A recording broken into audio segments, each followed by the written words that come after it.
To fix brace from the knot point, we have to take 30 cm. Put this round coupler within 30 cm from the knot point.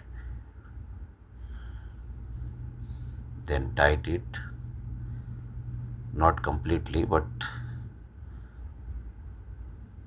same process, do it from the knot point 30 cm. Within 30 cm, fix another clamp.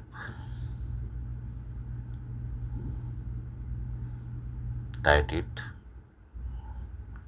put the pipe, and again tight it.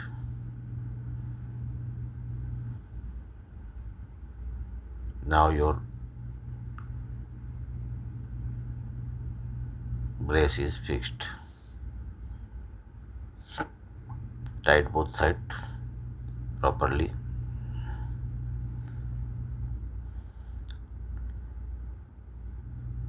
The main thing is, when you fix this clamp, the bolt should be outside, not inside.